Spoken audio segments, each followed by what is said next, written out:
सोने के शहर में जहां जितना भी देखो चारों और सोना ही सोना नजर आता था, एक ऐसी जगह थी जिसे सोने की बिल्ली कहा जाता था। इस बिल्ली के अंदर सोने के गहने, सोने के सिक्के और विभिन्न सोने की वस्तुएं थीं। इस बिल्ली में एक सोने की बिल्कुल अलग ही दुनिया थी।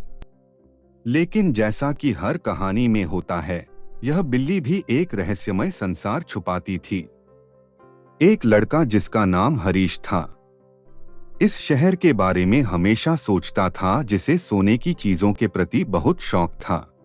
हरीश के माँ बाप इतने अमीर नहीं थे कि वह उसके इस शौक को पूरा कर पाते। लेकिन हरीश के दिल में एक अद्भुत सपना था। वह सोने के बिल्ली की जगह को देखना चाहता था।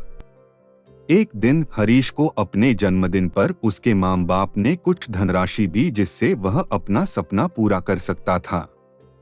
हरीश की खुशी का ठिकाना न रहा और वह बड़े उत्साह से सोने के बिल्ली की खोज में निकल पड़ा। जब हरीश ने सोने की बिल्ली के शहर के बारे में सभी को पूछा, तो उसे उनके बारे में विभिन्न किस्से सुनने को मिले। एक बूढ़े व्यापारी ने उसे बताया कि सोने की बिल्ली के शहर के अंदर एक सोने की प्रतिमा है, जो भी इंसान कुछ सच्चे दिल से मांगे वह उसे मिल जाता है।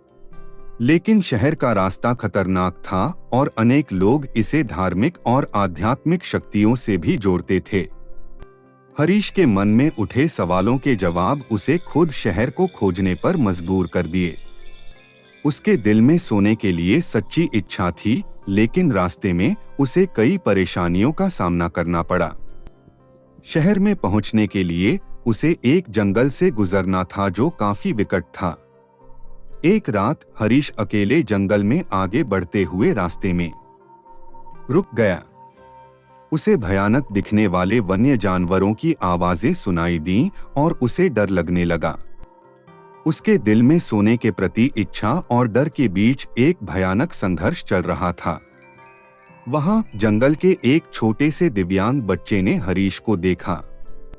उसकी आंखों में अजीब सी चमक थी और उसके मुख से एक प्यारी सी हंसी निकली। हरीश ने दिव्यांग बच्चे को आशीर्वाद दिया और दिव्यांग बच्चे ने उसे एक तीक्ष्ण दीपक दिया। दीपक की रोशनी में वह जंगल के दर्शनीय नजारों को देखने लगा और अपने दिल के सवालों के जवाब खुद ही ढूंढ लिए। जंगल में और आगे बढ़ते हुए हरीश के सामने एक अजीब सी सड़क आई। वह अकेला था और उस सड़क पर कोई भी नहीं था। सड़क पर बड़े बड़े पत्थर थे, जिनके ऊपर विभिन्न सोने की वस्तुएं थीं। हरीश को यकीन नहीं हो रहा था कि कहीं वह सपना तो नहीं देख रहा था। हरीश ने सड़क पर कदम रखा और अचानक एक दिव्य स्वर सुनाई दिया। हरीश। स्वर में एक सोनी सी आवाज थी जो उसे जकड़ गई। वह दिव्य स्वर से पीछे मुड़ा और देखा कि वह छोटी सी सोने की प्रतिमा उसके सामने खड़ी है। हरीश ने सोने की प्रतिमा को देखते ही अपनी सभी इच्छाएं भूल गया और वह सभी सोने की वस्तुएं छोड़कर उस प्रतिमा के सामने गिरजाघर की तरह हाथ जोड़ने लगा। वह सोने की प्रतिमा उसके दिल की उत्साह और सच्ची इच्छा को पहचान गई थी।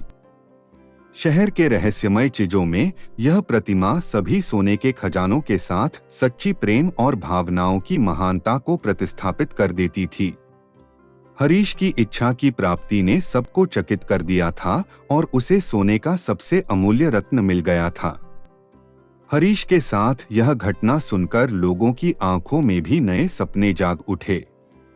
सभी लोग सोने की बिल्ली के शहर की तलाश में निकल पड़े और रास्ते में आई अपनी आंतरिक शक्तियों को पहचानने वाले कई और लोग भी अपने जीवन के असली मकसद को प्राप्त करने के लिए चले गए। इस शहर में अब एक नई सोने की भावना का माहौल बन गया था, जो लोगों के दिलों को सपने देखने के लिए प्रेरित करता था। सोने के शहर के रहस्यमय दुनिया में वास करने वाले लोग अब भी उस एक सोने की प्रतिमा की पूजा करते थे जो हरीश ने देखी थी। इस कहानी के जरिए हरीश ने सिद्ध किया कि सोने की कीमत उसके राशि में नहीं, बल्कि उसके सच्चे दिल की भावनाओं में छुपी होती है। धन का महत्व सिर्फ इसलिए होता है क्योंकि हम उसके माध्यम से अपने सपनों को पूरा करने के लिए एक मार्ग प्राप्त कर सकते हैं। इस गोल्डन कैट के शहर में जो सभी लोग सोने की भावनाओं को पहचानते थे, उन्हें सोने की प्रतिमा के साथ सच्ची प्रेम और खुशियों का अनुभव होता था। इस गहरे आर्थिक दुनिया के बीच हरीश ने सोने की सच्ची कीमत को जाना और उसके सपने सच हो गए। इस कहानी से सीख यह है कि जीवन में धन का महत्व होता है, लेकिन असली सोने की कीमत उसके सच्चे दिल में छुपी होती है। हमें अपने सपनों को पूरा करने के लिए अपने दिल की सुननी चाहिए और दिल के अंदर छुपी भावनाओं को समझने की कोशिश करनी चाहिए। सोने की प्रतिमा ने हरीश को यह याद दिलाया कि वास्तविक धन का स्रोत हमारे अंदर ही है। इसलिए हमें सोने की खोज में नहीं, अपने दिल की खोज में जुटना चाहिए। और जब हम अपने दिल के धन को पहचानते हैं, तो हमें आगे बढ़ने के लिए सही मार्ग मिल जाता है और हमारे सपने सच होते हैं। धन्यवाद।